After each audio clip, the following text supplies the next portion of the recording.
Hello friends, welcome again to my YouTube channel.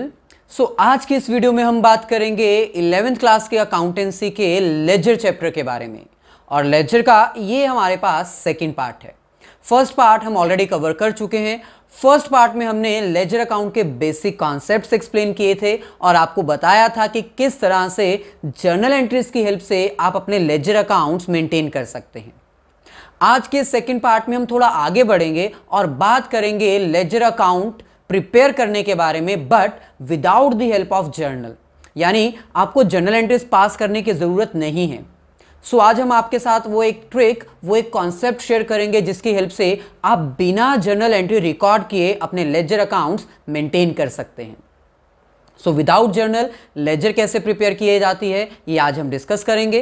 इसके साथ ही ledger accounts कैसे balance किए जाते हैं और बैलेंस करने के बाद आप ट्रायल बैलेंस कैसे प्रिपेयर करते हो ये भी आज हम डिटेल में डिस्कस करेंगे with the help of numerical question. आज का कॉन्सेप्ट स्टार्ट करने से पहले आप सभी से रिक्वेस्ट है कि अगर आप फर्स्ट टाइम हमारे चैनल पर आए हैं तो चैनल को सब्सक्राइब करके बेल आइकन जरूर क्लिक कर दीजिएगा, ताकि फ्यूचर में हम कभी भी कोई भी वीडियो अपलोड करें अकाउंट्स, इकोनॉमिक्स या बिजनेस स्टडीज के रिगार्डिंग तो उसका लिंक तुरंत आपको मिल जाए। हमारी वीडियो को लाइक और अपने सभी फ्रेंड्स के साथ शेयर जरूर कीजिएगा। चलिए आज का कॉन्सेप्ट स्टार्ट करते हैं। ये है हमारे पास recording of transaction, that is ledger का सेकंड पार्ट। और जैसे कि हम आपको ऑलरेडी एक्सप्लेन कर चुके हैं, आज के इस लेक्चर में हम without journal entries ledger account prepare करेंगे, यानी जर्नल एंट्रीज को पास करने की कोई जरूरत नहीं है। लेजर प्रिपेयर करने के बाद लेजर को कैसे बैलेंस किया जाता है ये भी हम अंडरस्टैंड करेंगे, और बैलेंस करने के बाद आप ट्रायल बैलेंस कैसे प्रिपेयर करते हो with the help of ledger balances ये भी हम एक्सप्लेन करेंगे। चलिए, ये हमारे पास है न्यूमेरिकल क्वेश्चन जिसको आज हम सॉल्व करेंगे विदाउट जर्नल एंट्रीज। क्वेश्चन में हमें कह रहे हैं journalize the following transactions, post them into ledger account, balance the accounts and prepare a trial balance। यानी इन ट्रांजैक्शंस को डायरेक्टली लेजर अकाउंट्स में पोस्ट किया जाए, लेजर अकाउंट्स को बैलेंस करने के बाद एक ट्रायल बैलेंस बना के ये चेक किया जाए कि क्या डेबिट और क्रेडिट साइड का टोटल इक्वल आ रहा है या नहीं। यानी हमें जर्नल प्रिपेयर करने को नहीं कहा गया। तो इन क्वेश्चंस को कैसे सॉल्व किया जाता है वो बहुत ही ईजी है। जो रूल्स आपने जर्नल में अंडरस्टैंड किए थे, मॉडर्न रूल्स, वही रूल्स आपको यहां पर भी अप्लाई करने हैं। तो चलिए, सबसे पहले हम आपके लिए उन रूल्स को एक बार रिकैप कर देते हैं। आपको पता होना चाहिए जितनी भी एसेट्स होती हैं, जितने भी एक्सपेंसेस होते हैं,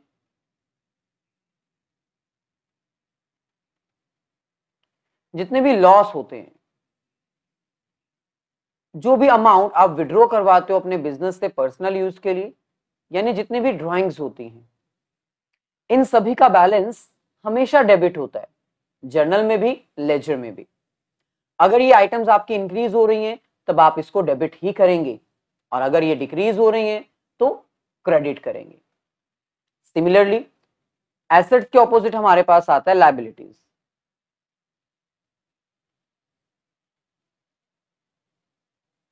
बिजनेस की जितनी भी लायबिलिटीज होंगी, एक्सपेंसेस के ऑपोजिट आएगा इनकम, बिजनेस के जितने भी इनकम होंगी।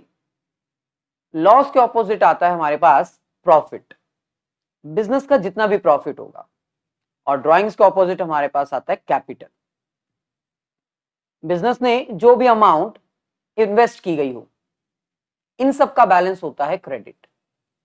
यानी अगर तो ये इंक्रीज हो रहे हैं तब हम इसको क्रेडिट करेंगे, और अगर ये डिक्रीज हो रहे हैं तो हम इनको डेबिट करेंगे।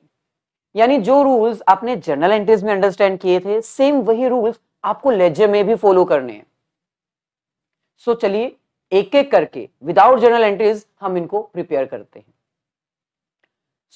2016 January month, first date, started business with cash ₹50,000 and started business with furniture ₹30,000। हम हमारे बिजनेस में एज एन इन्वेस्टमेंट के तौर पर कैश और फर्नीचर लेके आए। तो सबसे पहले तो आपको क्या करना होगा, आपने जर्नल एंट्री पास नहीं करनी है तो सबसे पहले आपको ये देखना होगा कि इस ट्रांजैक्शन में क्या क्या इन्वॉल्व्ड है।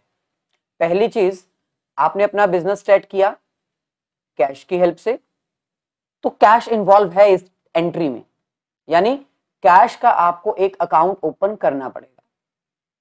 सेकंड, आप अपने बिजनेस को स्टार्ट कर रहे हो फर्नीचर की हेल्प से, यानी इस एंट्री में फर्नीचर भी इन्वॉल्व है, तो फर्नीचर का अकाउंट भी आपको ओपन करना ही पड़ेगा। और लास्ट में, जब आप अपना बिजनेस स्टार्ट करते हो, उसमें इन्वेस्ट करते हो, तो उसको हम कैपिटल कहते हैं।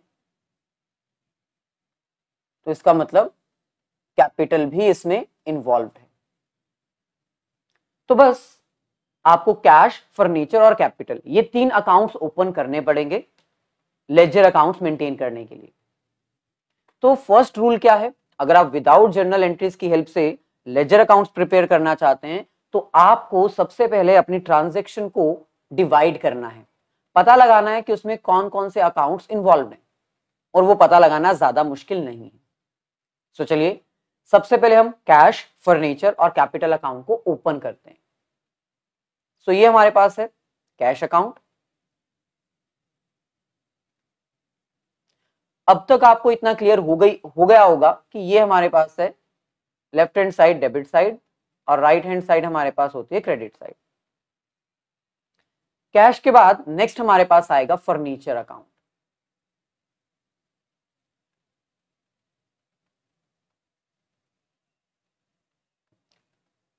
और थर्ड अकाउंट हमारे पास है capital account.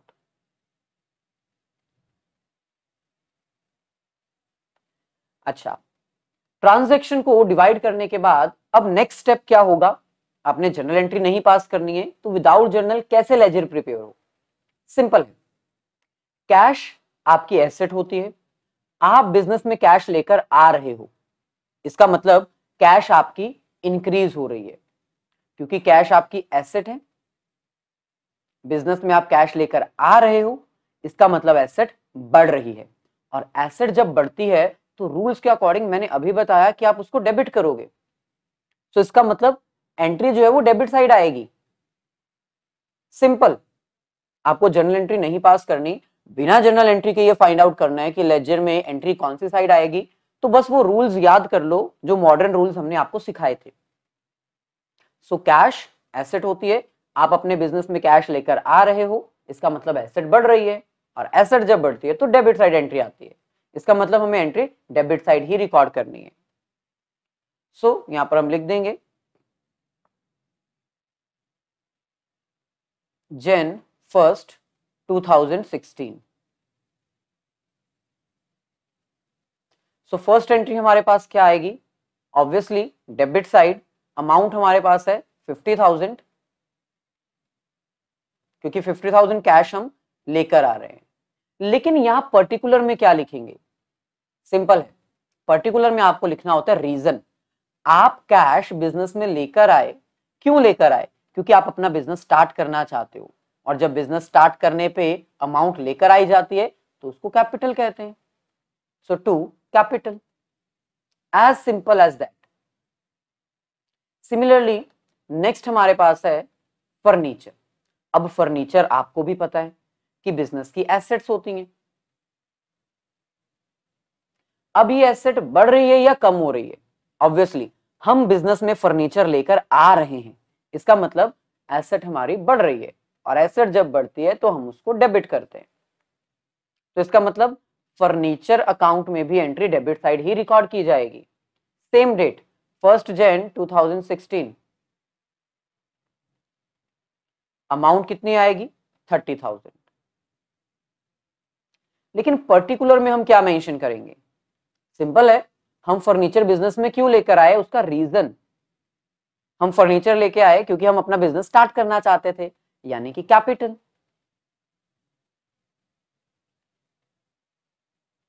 So to capital.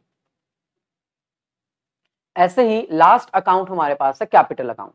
अब कैपिटल अकाउंट का तो आपको पता ही है, कैपिटल अगर बिजनेस में बढ़ती है तो हम क्रेडिट करते हैं, कम होती है तो डेबिट करते हैं। अब यहां पर हम अपना बिजनेस स्टार्ट कर रहे हैं तो ऑब्वियसली कैपिटल तो बढ़ेगी ही बढ़ेगी ना, और कैपिटल जब इंक्रीज होती है तब हम उसको क्रेडिट करते हैं। इसका मतलब एंट्री क्रेडिट साइड ही आएगी। 1 जनवरी 2016 अमाउंट हमारे पास आएगा 80,000। 80,000 अलग अलग मेंशन करना पड़ेगा हमें। 80,000 में से 50,000 हमारी क्या थी, कैश। हम कैपिटल में 50,000 कैश लेकर आए थे और 30,000 क्या लेकर आए थे, फर्नीचर। सो हमें लिखना पड़ेगा, रीजन में पर्टिकुलर में हमें लिखना पड़ेगा कि हम कैपिटल में क्या क्या लेकर आए। एक तो हम कैश लेकर आए 50,000, दूसरा हम कैपिटल में फर्नीचर भी लेकर आए, बाय फर्नीचर। तो आपको जरूरी नहीं है कि पहले जर्नल एंट्री पास करनी है, आप अपने माइंड में ही ये सारी परफॉर्मेंस कर सकते हो, बस आपको मॉडर्न रूल्स याद होने चाहिए। बिगिनिंग में आपको थोड़ा डिफिकल्ट लगेगा without journal entries ledger prepare करना, लेकिन जैसे जैसे आप प्रैक्टिस करते जाओगे आपको ट्रेनिंग होती जाएगी, आप प्रिपेयर्ड होते जाओगे विदाउट जर्नल एंट्रीज से लेजर प्रिपेयर करने के लिए। चलिए ऐसे ही एक और ट्रांजैक्शन हम ट्राई करते हैं। थर्ड हमारे पास है परचेज गुड्स ₹15,000। अब सेम इसमें भी सबसे पहले आपको पता लगाना है कि कितने अकाउंट्स इन्वॉल्व हैं। तो सिंपल है, गुड्स हम परचेज कर रहे हैं, इसका मतलब एक अकाउंट हमारे पास जो होगा वो होगा परचेज का। और क्योंकि नेम नहीं गिवन, इसका मतलब हमने प्रोडक्ट परचेज किया होगा कैश के बदले में। अगर नेम दिया होता तो क्रेडिट पे मान लिया जाता, लेकिन नेम नहीं दिया, इसका मतलब हमने कैश में ही ट्रांजैक्शन परफॉर्म की है। सो 3 जनवरी को हमने जो गुड्स परचेज की उसके लिए हमें एक परचेज अकाउंट चाहिए जो हम पहले ओपन नहीं किए हैं, तो परचेज अकाउंट ओपन करना पड़ेगा। लेकिन कैश अकाउंट हमारे पास ऑलरेडी है, इसको ओपन करने की जरूरत नहीं है। सो चलिए सबसे पहले हम परचेज अकाउंट ओपन कर लेते हैं। यहां पर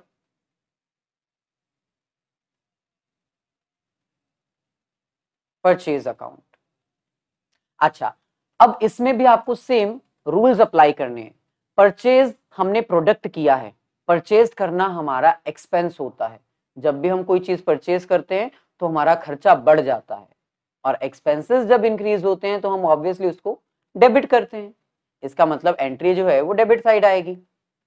3 जनवरी 2016 अमाउंट 15,000।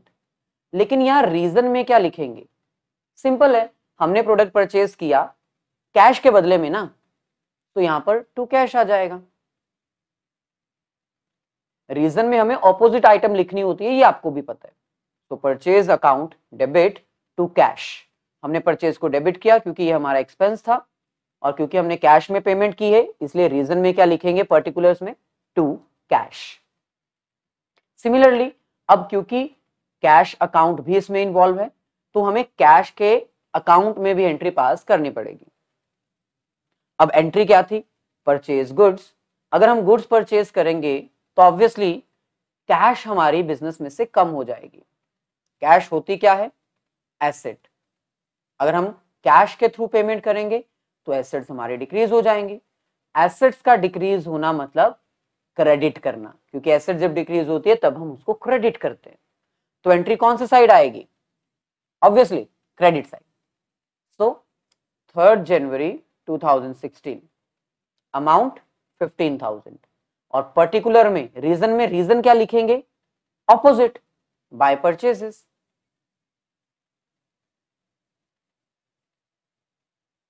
यानी हमने प्रोडक्ट परचेज किया कैश के बदले में, इसलिए कैश हमारी कम हो गई और हमने उसको क्रेडिट कर दिया। आगे बढ़ते हैं। नेक्स्ट हमारे पास है 7 जन सोल्ड गुड्स। अब हम जब गुड्स सेल करते हैं तो इसमें एक चीज इन्वॉल्व होती है, वो होती है सेल्स, और दूसरी क्योंकि नेम नहीं गिवन, इसका मतलब कैश में हमने प्रोडक्ट सेल किए। तो यहां पर भी हमें 2 अकाउंट ओपन करने पड़ेंगे। पहला हमने प्रोडक्ट सेल किया सेल्स, दूसरा नेम नहीं गिवन, कैश भी नहीं गिवन, इसलिए हम कैश ही एज्यूम कर लेंगे कि हमने प्रोडक्ट कैश में सेल किया।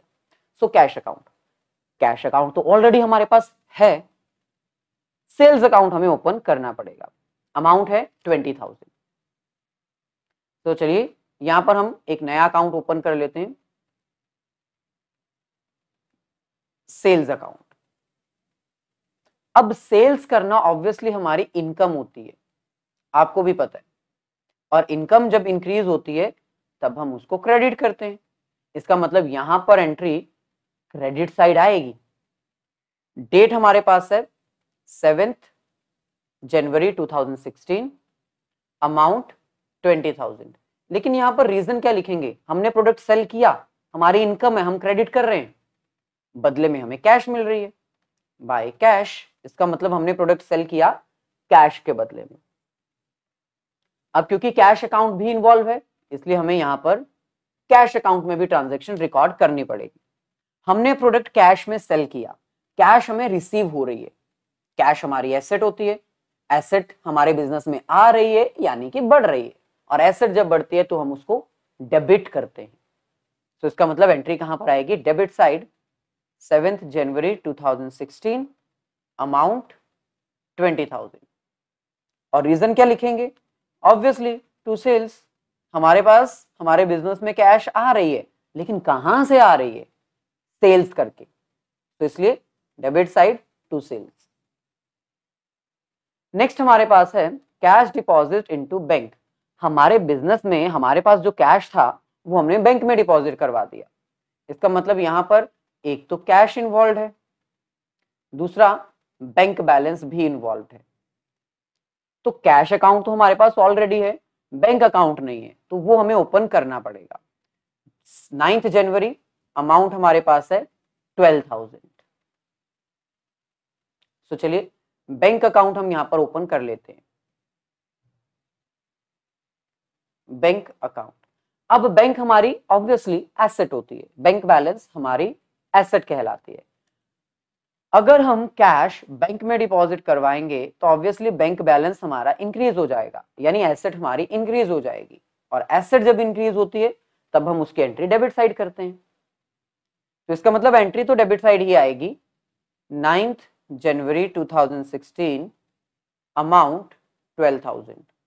रीजन क्या लिखेंगे? बैंक बैलेंस हमारा बढ़ रहा है, इसलिए हम इसको डेबिट कर रहे हैं। लेकिन क्यों बढ़ रहा है? क्योंकि हमने बैंक में अपनी कैश डिपॉजिट करवाई है, टू कैश। सिमिलरली अब क्योंकि कैश अकाउंट इन्वॉल्व है तो एंट्री कैश अकाउंट में भी की जाएगी।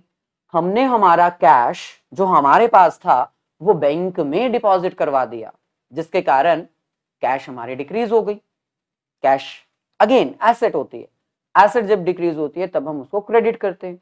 इसका मतलब एंट्री तो क्रेडिट साइड ही आएगी। 9 जनवरी 2016, अमाउंट 12,000।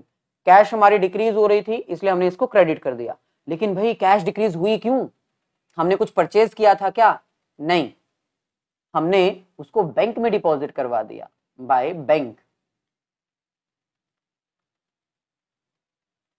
नेक्स्ट हमारे पास है 15 जनवरी, परचेज्ड मशीनरी। अब आपको भी पता है जब हम गुड्स परचेज करते हैं तो हमें परचेज अकाउंट ओपन करना होता है, लेकिन अगर हम कोई एसेट परचेज करते हैं तो हमें उस एसेट के नेम से ही अकाउंट ओपन करना पड़ता है। तो यहां पर हमें मशीनरी अकाउंट ओपन करना पड़ेगा। अब क्योंकि नेम नहीं दिया, इसका मतलब हमने ये जो मशीन है वो कैश में परचेज की है, तो मशीनरी एंड कैश दो अकाउंट्स हमें ओपन करने पड़ेंगे। डेट हमारे पास है 15 जनवरी, अमाउंट हमारे पास है 18,000। तो सिंपल है, हमें यहां पर मशीनरी अकाउंट ही ओपन करना पड़ेगा क्योंकि कैश अकाउंट तो हमारे पास ऑलरेडी है। सो यहां पर हम ओपन कर लेते हैं मशीनरी अकाउंट।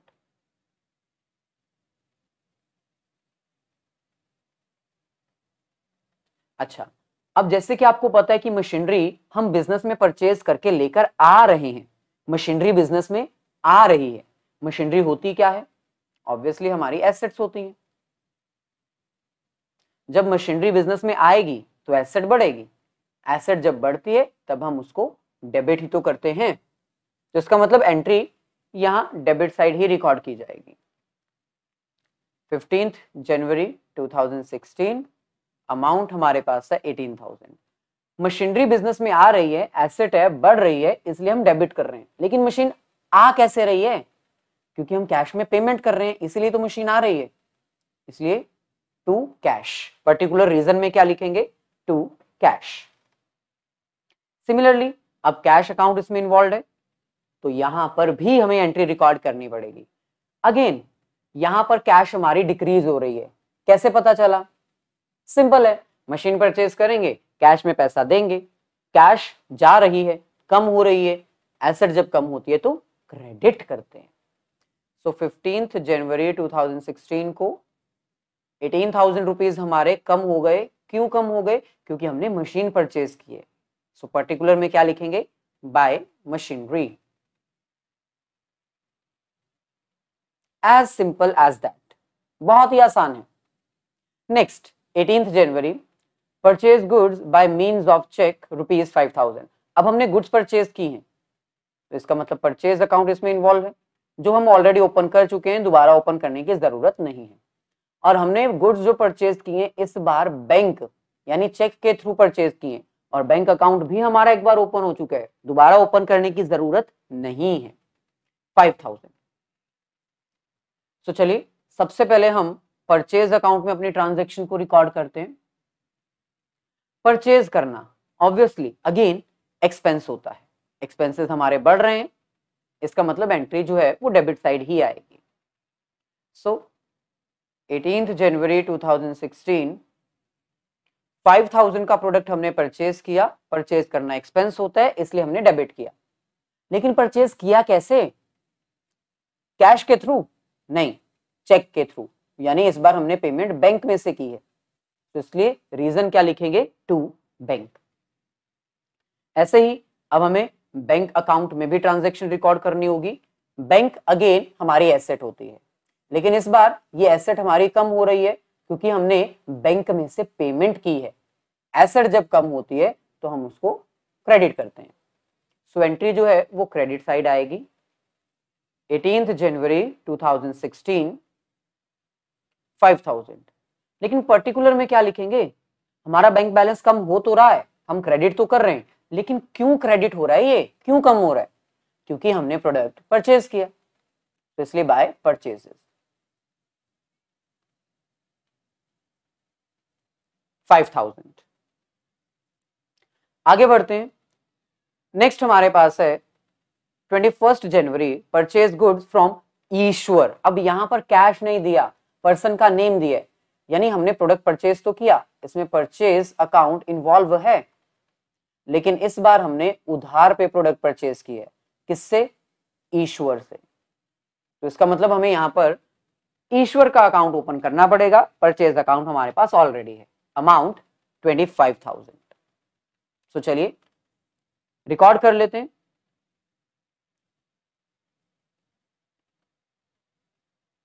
यहां पर हम ओपन करते हैं ईश्वर अकाउंट।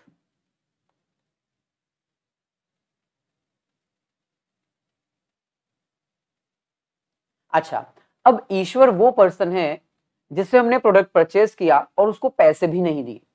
इसका मतलब कभी ना कभी तो पैसे देने पड़ेंगे ना, ये हमारी लायबिलिटी हुई। ईश्वर वो पर्सन है जिसको हमने पैसे देने हैं, यानी कि क्रेडिटर। और क्योंकि अभी पैसे देने हैं इसका मतलब लायबिलिटी हमारी बढ़ रही है, हम इसको क्रेडिट करेंगे। सो एंट्री कौन सी साइड आएगी? Credit side. So 21 January 2016 25,000 amount है। लेकिन रीजन में क्या लिखेंगे? ईश्वर वो पर्सन है जिसको हमने पैसे देने हैं 25,000, ये हमारी लायबिलिटी है इसलिए हमने इसको क्रेडिट कर दिया। लेकिन क्रेडिट किया क्यों? क्योंकि हमने इससे प्रोडक्ट परचेज किया था, इसलिए बाय परचेजेस। सिमिलरली अब क्योंकि इसमें परचेज अकाउंट इन्वॉल्व है इसलिए परचेज अकाउंट में भी हमें यहां पर ट्रांजैक्शन रिकॉर्ड करनी पड़ेगी। अगेन परचेज करना एक्सपेंस होता है, एक्सपेंसेस हमारे बढ़ रहे हैं तो एंट्री तो डेबिट साइड ही आएगी। 21 जनवरी 2016 अमाउंट 25,000। परचेज एक्सपेंस है, हमने इसको डेबिट किया, हमारा खर्चा है बढ़ रहा है, डेबिट कर दिया। लेकिन किया क्यों? इस बार तो हमने कैश भी नहीं दी, बैंक से भी पेमेंट नहीं की, लेकिन उधार पर तो लिया है ना ईश्वर से, तो यहां पर उस पर्सन का नेम लिख देंगे। हमने प्रोडक्ट परचेज किया, परचेज करना एक्सपेंस होता है इसलिए डेबिट किया, लेकिन किससे परचेज किया? ईश्वर से। नेक्स्ट हमारे पास है सोल्ड गुड्स टू अमर। अच्छा, अब इस बार हम गुड्स सेल कर रहे हैं तो ऑब्वियसली इसमें सेल्स अकाउंट इन्वॉल्व है सबसे पहले तो। दूसरा, इस बार कैश नहीं लिखा, चेक नहीं लिखा, नेम लिखा है। इसका मतलब अमर को हमने प्रोडक्ट सेल किया उधार पर। कभी ना कभी पैसे मिलेंगे लेकिन अभी नहीं मिले हैं। अमाउंट है 40,000 और डेट हमारे पास है 24 जैन। तो इस बार सेल्स अकाउंट तो नहीं लेकिन अमर अकाउंट हमें जरूर ओपन करना पड़ेगा। तो चलिए यहां पर हम ओपन कर लेते हैं अमर अकाउंट। अमर वो पर्सन है जिसको हमने प्रोडक्ट सेल किया और पैसे अभी लेने हैं। इसका मतलब ये हमारी एसेट हुई। डेटर, वो पर्सन जिससे पैसे लेने होते हैं वो हमारा डेटर कहलाता है। और डेटर यानी कि एसेट्स हमारी बढ़ रही हैं, इसलिए हम इसको क्या कर देंगे, डेबिट। तो इसका मतलब एंट्री जो है वो डेबिट साइड ही आएगी। 24 जैन 2016 अमाउंट हमारे पास आ जाएगी 40,000। लेकिन हमने इसको डेबिट किया क्यों? ऑब्वियसली क्योंकि हमने इसको प्रोडक्ट सेल किया था, हमने इससे पैसे लेने हैं टू सेल्स। अब हमें सेल्स अकाउंट में भी ऑब्वियसली ट्रांजैक्शन रिकॉर्ड करनी पड़ेगी। तो ये रहा हमारे पास सेल्स अकाउंट। हमने प्रोडक्ट सेल किया है, सेल्स करना इनकम होती है, इनकम जब बढ़ती है तो हम ऑब्वियसली इसको क्रेडिट करते हैं। सो एंट्री क्रेडिट साइड ही आएगी। लेकिन रीजन क्या लिखेंगे? ऑब्वियसली हमने प्रोडक्ट सेल किया है, किसको किया है? अमर को। अमर ने पैसे नहीं दिए इसलिए अमर का नेम आ जाएगा, बाय अमर। नेक्स्ट हमारे पास है पेड सैलरी। हमने सैलरी पे की है। सैलरी एक एक्सपेंस होता है, सैलरी का हमें एक सेपरेट अकाउंट ओपन करना होगा। और क्योंकि सैलरी हम पे कर रहे हैं तो ऑब्वियसली कैश या बैंक के थ्रू करेंगे। चेक तो लिखा नहीं है, इसका मतलब कैश के थ्रू पेमेंट हो रही है। सो सबसे पहले तो हमें कैश अकाउंट ओपन करना पड़ेगा जो ऑलरेडी हमारे पास है। अच्छा, कैश हम पे कर रहे हैं, कैश हमारी एसेट होती है। जब हम पे करेंगे तो ऑब्वियसली कैश हमारी डिक्रीज होगी, तो इसका मतलब एंट्री जो है वो क्रेडिट साइड आएगी। डेट हमारे पास है 27 जैन, अमाउंट है 3,000। तो 27 जैन 2016 अमाउंट आ जाएगी 3,000। अब ये 3,000 हमने क्रेडिट तो कर दिया, 3,000 हम दे तो रहे हैं, पैसा कम तो हो रहा है, लेकिन क्यों हो रहा है? क्योंकि हमने सैलरी दी है, बाय सैलरी। सो बिना जनरल एंट्री के आप पास आउट कर सकते हो, अपनी बहुत सारी लेजर अकाउंट्स प्रिपेयर इजीली कर सकते हो। तो चलो एक और अकाउंट हमें यहां पर ओपन करना होगा, that is salary account. Salary account, obviously salary हमारे एक्सपेंसेस होते हैं, एक्सपेंसेस बढ़ रहे हैं तो हम डेबिट ही करेंगे। तो 27 जैन 2016 अमाउंट आ जाएगी 3,000। रीजन में क्या लिखेंगे? हमने सैलरी दी, किसमें दी? कैश में दी, तो टू कैश। आगे बढ़ते हैं। नेक्स्ट हमारे पास है received loan from Bimal and deposit into bank. अब ये एक ऐसी ट्रांजैक्शन है जो दो पोर्शंस में डिवाइडेड है, यानी सबसे पहले हमें यहां तक का क्वेश्चन सॉल्व करना है। Received loan from Bimal, Bimal से हमने पैसा उधार लिया है, यानी एक तो इसमें कैश हमें मिल रहा है, दूसरा हमने कैश बिमल से लिया है, तो ऑब्वियसली कभी ना कभी तो पैसा वापस करना पड़ेगा ना बिमल को, तो बिमल अकाउंट इन्वॉल्व है। तो पहले तो यहां तक की ट्रांजैक्शन हमें सॉल्व करनी पड़ेगी, कैश एंड बिमल। डेट हमारे पास है 29 जैन, अमाउंट है 38,000। तो हमने बिमल से पैसा उधार लिया, चाहे उधार ही लिया है लेकिन बिजनेस में कैश तो आ रहा है ना, तो कैश हमारी एसेट होती है, एसेट बढ़ रही है तो डेबिट करेंगे। तो 29 जैन 2016 लिखेंगे क्या? पैसा आया, लेकिन कहां से आया? बिमल से आया, टू बिमल, अमाउंट 38,000। सिमिलरली अब यहां पर हमें बिमल अकाउंट भी ओपन करना पड़ेगा, क्योंकि हमने बिमल से पैसा उधार लिया है, कभी ना कभी तो वापस देना पड़ेगा ना उसको पैसा। सो बिमल अकाउंट, बिमल वो पर्सन है जिससे हमने पैसा उधार लिया है और वापस भी करना पड़ेगा, इसका मतलब ये हमारी लायबिलिटी है। लायबिलिटी जब बढ़ती है तो ऑब्वियसली हम इसको क्रेडिट करते हैं, तो एंट्री क्रेडिट साइड आएगी। 29th Jan 2016, amount 38,000। रीजन में क्या लिखेंगे? बिमल हमारी लायबिलिटी क्यों है? क्योंकि उसने हमें कैश दिया था, बाय कैश, उधार दिया था। ऐसे ही अब इसी ट्रांजैक्शन का नेक्स्ट पोर्शन हमारे पास है डिपॉजिट इनटू बैंक। ये जो पैसा हमें मिला था ये हमने बैंक में डिपॉजिट करवा दिया। इसका मतलब इसमें एक तो कैश इन्वॉल्व है, क्योंकि हमें कैश में पैसा मिला था, वही पैसा हमने बैंक में डिपॉजिट करवा दिया, यानी इसमें बैंक भी इन्वॉल्व है। सो कैश और बैंक दोनों अकाउंट हमारे ऑलरेडी ओपनड है। सबसे पहले हम कैश की बात करते हैं। हमने हमारा कैश बैंक में डिपॉजिट करवा दिया, हमारी पॉकेट में से कैश कम हो गई। कैश यानी कि एसेट, एसेट जब कम होती है तो हम उसको क्रेडिट ही तो करते हैं। तो यहां पर एंट्री आएगी 29th Jan 2016 बाय बैंक। पैसा किस में गया? बैंक में गया। कितना गया? 38,000। सिमिलरली बैंक अकाउंट में भी हमें इसकी ट्रांजैक्शन रिकॉर्ड करनी पड़ेगी। बैंक में पैसा बढ़ रहा है क्योंकि हम बैंक में अमाउंट डिपॉजिट करवा रहे हैं, तो इसका मतलब डेबिट करेंगे। 29th Jan 2016 बैंक में पैसा आया, कहां से? कैश के फॉर्म में। कितना आया? 38,000। सिमिलरली नेक्स्ट सेकेंड लास्ट हमारे पास है withdrawn from bank for personal use. हमने हमारे बैंक से पैसा निकलवा लिया लेकिन पर्सनल यूज के लिए। इसका मतलब ये हमारी ड्राइंग्स हुई। तो इसमें एक तो हमारी ड्राइंग्स इन्वॉल्व है और दूसरा बैंक बैलेंस हमारा कम हो रहा है, तो बैंक भी इन्वॉल्व है।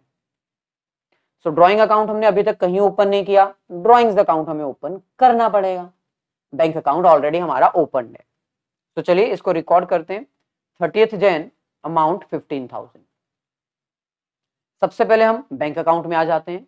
हमने पैसा बैंक में से निकलवा लिया, विड्रॉ कर लिया, जिसके कारण बैंक बैलेंस कम हो गया, यानी एसेट हमारी कम हो गई। तो क्या करेंगे? क्रेडिट। सो 30th Jan 2016 अमाउंट हमारे पास गिवन है 15,000। सो 15,000 आ जाएगा। और यहां पर हम रीजन क्या लिखेंगे? बैंक बैलेंस हमारा क्यों कम हो रहा है? क्योंकि हम इसको पर्सनल यूज के लिए विड्रॉ करवा रहे हैं बाय ड्राइंग्स। सिमिलरली अब हमें ड्राइंग अकाउंट एक सेपरेटली ओपन करना पड़ेगा। सो यहां पर हम ओपन कर लेते हैं drawings account.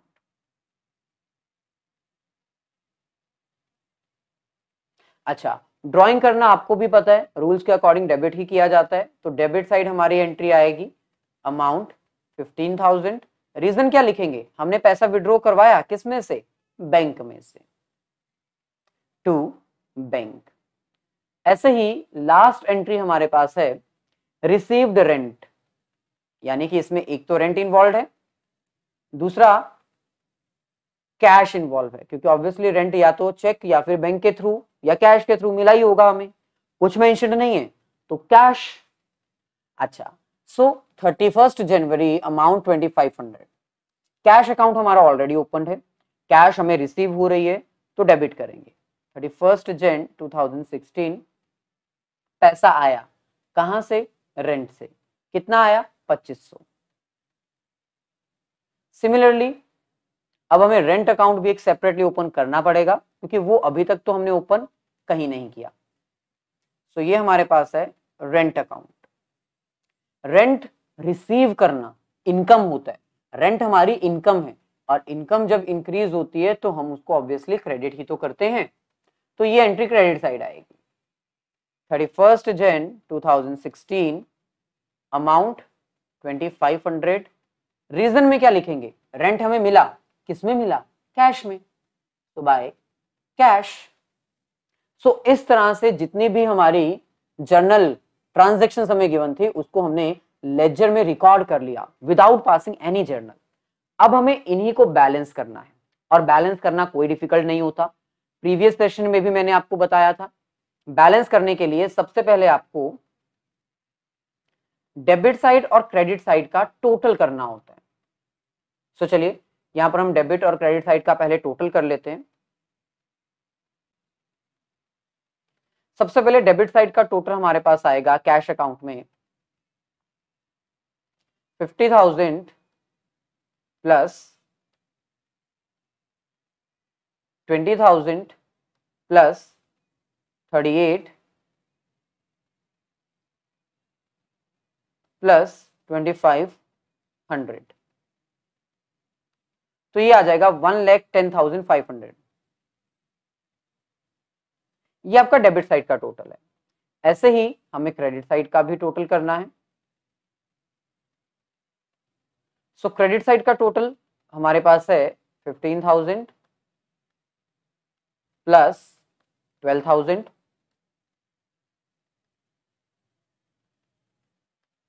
Plus 18,000 plus 3,000 and plus 38,000, तो ये आ जाएगा 86,000। बस अब आपको ना कंपेयर करना है। यहां पर हमारा जो कैश अकाउंट है उसमें हमें क्या करना है, सिर्फ और सिर्फ कंपेयर करना है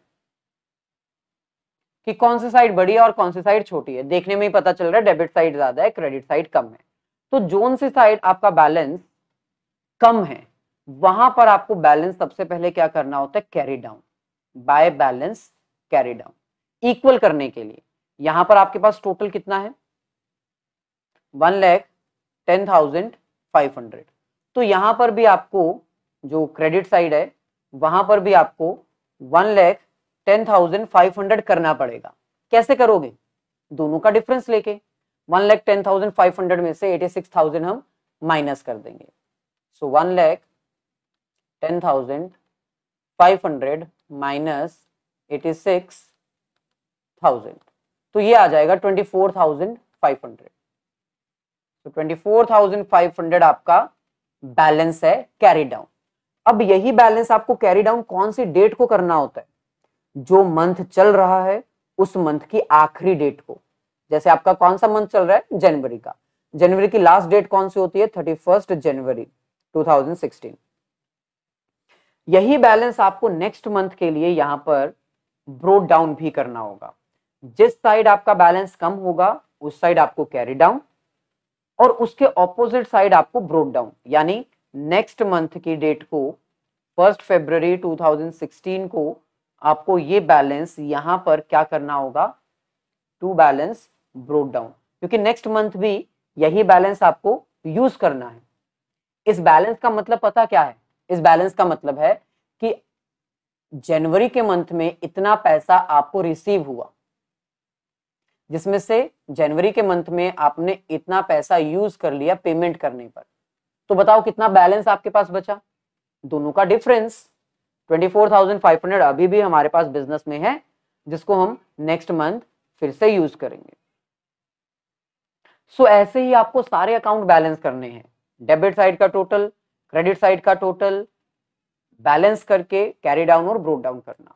अब कुछ अकाउंट्स ऐसे होंगे जिसमें डेबिट साइड का ही टोटल आपके पास होगा, क्रेडिट साइड कुछ होगा ही नहीं, होगा कुछ है ही नहीं क्रेडिट साइड यहां पर। तो ऑब्वियसली मंथ की लास्ट डेट 31 जनवरी को ये सेम बैलेंस हम यहां पर बाय बैलेंस कैरी डाउन कर सकते हैं 30,000। तो ये बैलेंस हमारा हो गया कैरी डाउन 30,000। दोनों साइड इक्वल भी आ गया, इक्वल आमने सामने ही आना चाहिए, हमेशा याद रखना, ऊपर नीचे नहीं होना चाहिए, बिल्कुल आमने सामने। कैरी डाउन करने के बाद नेक्स्ट मंथ की फर्स्ट डेट को यही बैलेंस हमें ब्रोड डाउन भी करना है।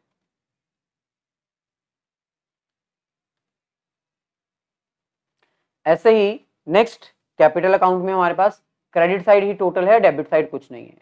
तो नेक्स्ट यहां पर लास्ट मंथ की, इस मंथ की लास्ट डेट को टू बैलेंस कैरी डाउन हम कर सकते हैं 80,000।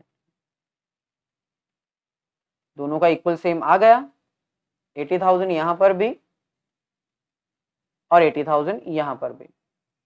अब हम इसको ऑब्वियसली ब्रो डाउन कर सकते हैं नेक्स्ट मंथ की first date. By balance brought down 80,000। So ऐसे ही आपको सभी अकाउंट्स बैलेंस करने होंगे। परचेज अकाउंट, यहां पर डेबिट साइड ही हमारे पास है 15 + 5 20, 20 25 45। सो 31 जनवरी को बाय बैलेंस कैरिड डाउन 45,000। दोनों का इक्वल हमारा अब सेम आ चुका है, यहां पर भी 45 और यहां पर भी 45। अब हम इसको नेक्स्ट मंथ में ब्रोट डाउन कर देंगे टू बैलेंस ब्रोट डाउन 45। ऐसे ही नेक्स्ट सेल्स हमारा क्रेडिट साइड ही है 60,000। तो 31 January 2016 to balance carried down 60,000। अब ये हमारा इक्वल आ चुका है 60,000 यहां पर भी और 60,000 यहां पर भी। तो बस अब हम नेक्स्ट मंथ की फर्स्ट डेट को यहां पर इसको कर देंगे bye balance brought down 60,000। Next, अब बैंक में यहां पर डेबिट क्रेडिट साइड दोनों है, तो इसका मतलब हमें टोटल करना पड़ेगा। 38 + 12 यहां पर आ जाएगा 50,000 और यहां पर 5 + 15 20,000। तो कौन सी साइड ज्यादा है? Obviously debit side. तो बैलेंस यहां पर हम लिखेंगे 31 January by balance carry down amount 30,000, क्योंकि गैप 30,000 का ही तो है। अब ये भी 50 हो गया और क्रेडिट साइड जो हमारा कम था उसको भी हमने बैलेंस करके 50 कर दिया। बैलेंस करने के बाद नेक्स्ट मंथ हम इसको ब्रोट डाउन कर देंगे टू बैलेंस ब्रोट डाउन 30,000। ऐसे ही नेक्स्ट हमारे पास है मशीनरी अकाउंट। अब मशीनरी एक ही साइड है तो यहां पर हम इसको बैलेंस कर सकते हैं। 31 जन 2016 by balance carried down 18,000। Equal same हो गया हमारा, दोनों साइड डेबिट और क्रेडिट साइड इक्वल आ गया 18 एंड 18। अब हम इसको ब्रोट डाउन कर सकते हैं नेक्स्ट मंथ की first date to balance brought down that is 18,000।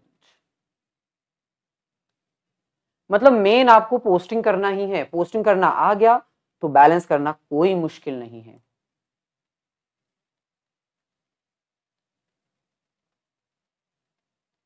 सो यहां पर हमारे पास आ जाएगा 25,000। इक्वल हो गया ये हमारा। अब हम इसको नेक्स्ट मंथ में बाय बैलेंस ब्रोट डाउन कर सकते हैं। So by balance brought down 25,000। Next Amar account, यहां पर भी 31 जनवरी 2016 बाय बैलेंस पहले कैरी डाउन करेंगे इक्वल करने के लिए 40,000। ये हमारा इक्वल हो गया। अब हम ब्रोट डाउन कर सकते हैं नेक्स्ट मंथ की first date. So 1 February to balance brought down 40,000। Next salary. अब जो नॉमिनल अकाउंट्स होते हैं सैलरी रेंट कमीशन, इनको हमें बैलेंस नहीं करना होता, ये हमारे एज इट इज रहते हैं सैलरी डेबिट साइड, क्योंकि ये एक्सपेंसिव होगा, ये कभी इनकम नहीं बन सकती, क्रेडिट साइड कभी कुछ आएगा ही नहीं। ऐसे ही जो रेंट अकाउंट था हमारे पास उसके लिए भी हमें इसको बैलेंस नहीं करना है। चलिए बिमल, ऑब्वियसली हमने इससे उधार लिया था तो इसको बैलेंस करना पड़ेगा, ये नॉमिनल अकाउंट नहीं है। तो 31 जनवरी 2016 टू बैलेंस सबसे पहले कैरी डाउन करेंगे इक्वल करने के लिए 38,000। इक्वल हो गया। इक्वल होने के बाद नेक्स्ट मंथ की फर्स्ट डेट को हम इसको ब्रोट डाउन कर देंगे bye balance brought down 38,000। Next drawings, इसे भी हमें बैलेंस करना है। 31 January 2016 by balance carried down 15,000। Equal होने के बाद अब हम इसको ब्रोट डाउन कर सकते हैं। तो 1 February 2016 to balance brought down 15,000। Next rent account हमें बैलेंस नहीं करना है। सो फाइनली सारे अकाउंट्स अब हम बैलेंस कर चुके हैं। बैलेंस करने के बाद अब हमें इनके बैलेंसेस को ट्रायल करके देखना है। हमें देखना है कि क्या डेबिट और क्रेडिट साइड इक्वल आ रही है या नहीं। So trial balance, basically trial balance होता क्या है? ट्रायल बैलेंस एक स्टेटमेंट होती है जिसमें हम सभी लेजर अकाउंट्स को इन्वॉल्व करते हैं, उनके बैलेंसेस को इंक्लूड करते हैं, ये चेक करने के लिए कि क्या जो अकाउंटिंग प्रिंसिपल है, जो अकाउंटिंग कॉन्सेप्ट है, ड्यूल एस्पेक्ट कॉन्सेप्ट, जिसके अकॉर्डिंग डेबिट और क्रेडिट हमेशा इक्वल आता है, क्या वो लेजर में भी इक्वल आएगा? तो चलिए हम ट्राई करते हैं। ये हमारे पास है ट्रायल बैलेंस का फॉर्मेट।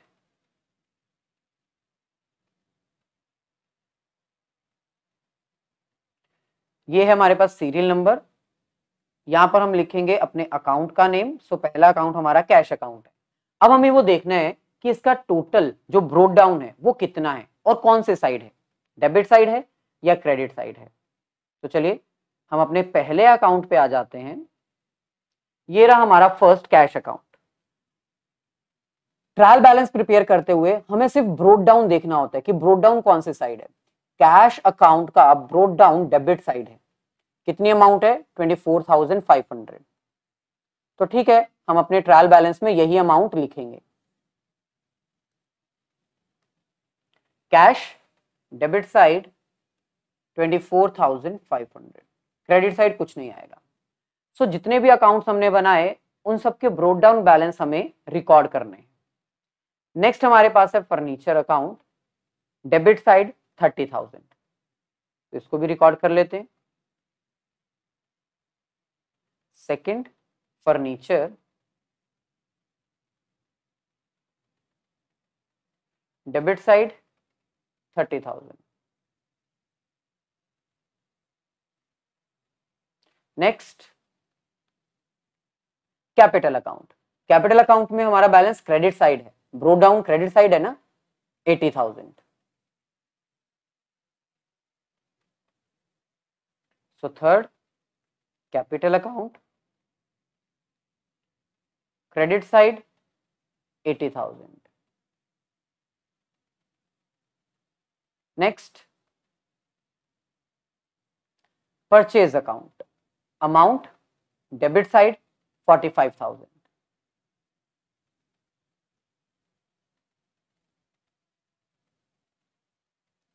सो परचेज अकाउंट 45,000 डेबिट साइड। कोई अकाउंट बाय मिस्टेक भी मिस नहीं होना चाहिए। सो कैश हो चुका है, फर्नीचर भी, कैपिटल भी, परचेजेस भी। नेक्स्ट हमारे पास है सेल्स अकाउंट। इसका बैलेंस क्रेडिट साइड है 60,000, क्रेडिट साइड 60,000।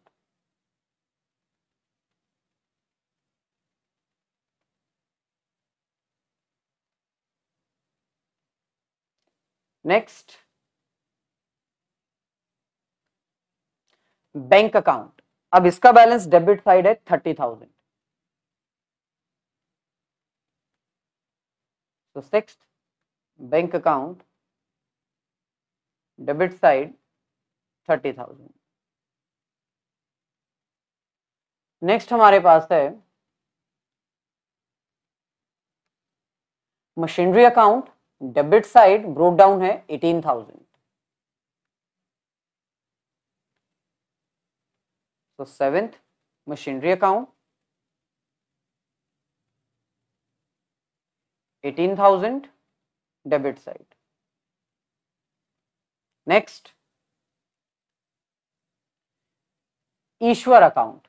अच्छा, ईश्वर से पहले हमारे पास मशीनरी था, done. Ishwar account balance credit side है 25,000।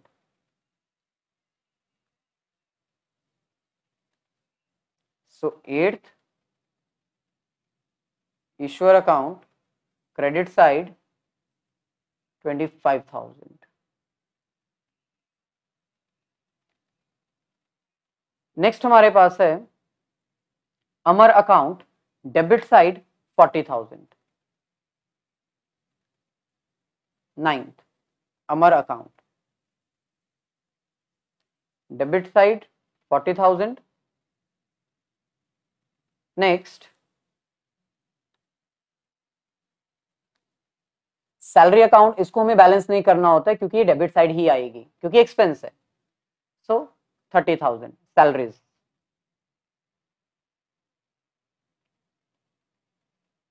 Salary 30,000 debit side. Next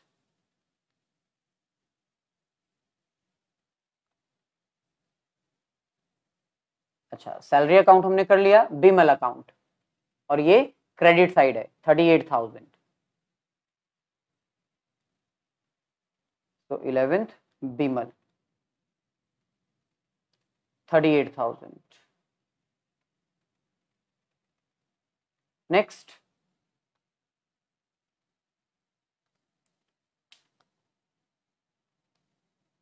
Bimal के बाद नेक्स्ट हमारे पास है ड्राइंग्स, और इसका डेबिट साइड है 15,000।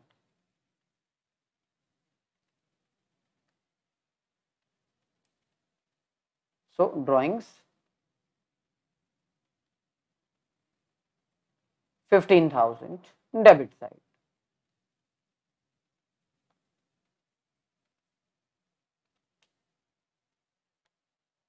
ड्राइंग के बाद नेक्स्ट और लास्ट हमारे पास है rent credit side 2500।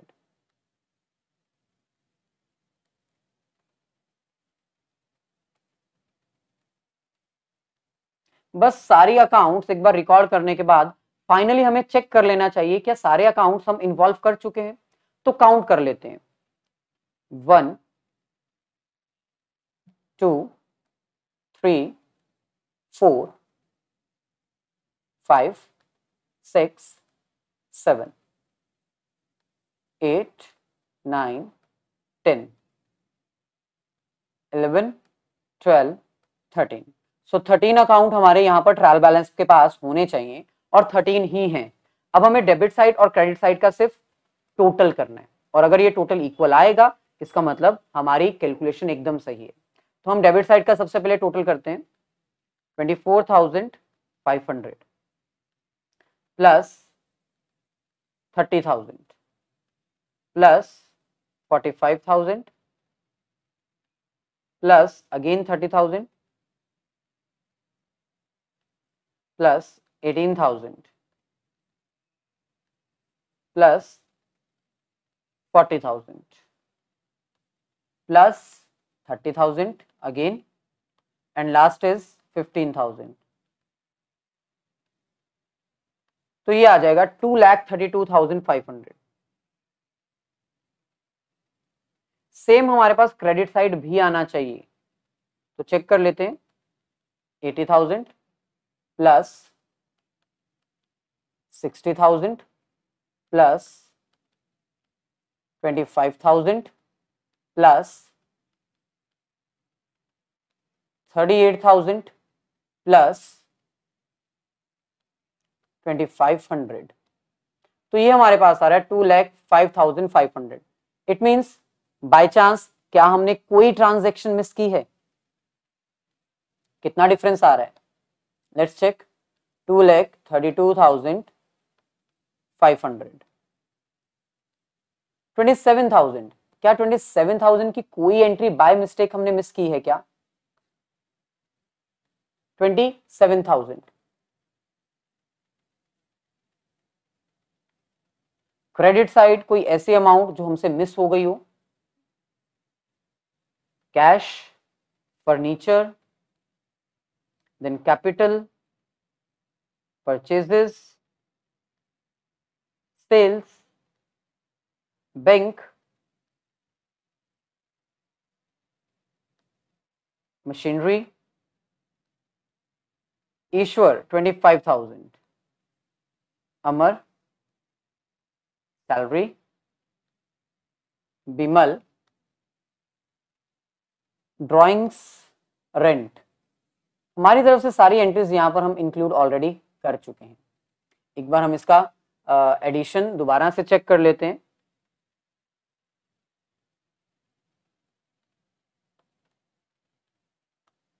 $80,000 plus 60,000 plus 25 plus 38 plus 2500, not at all. Calculation एकदम सही है।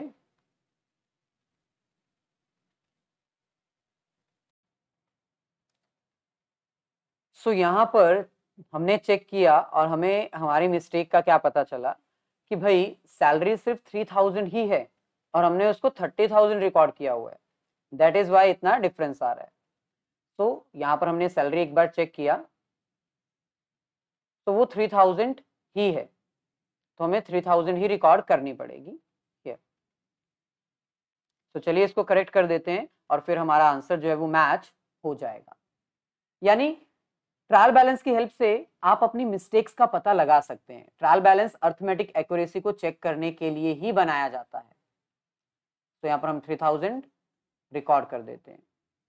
तो फाइनल आंसर 2,05,500 ही आ रहा है।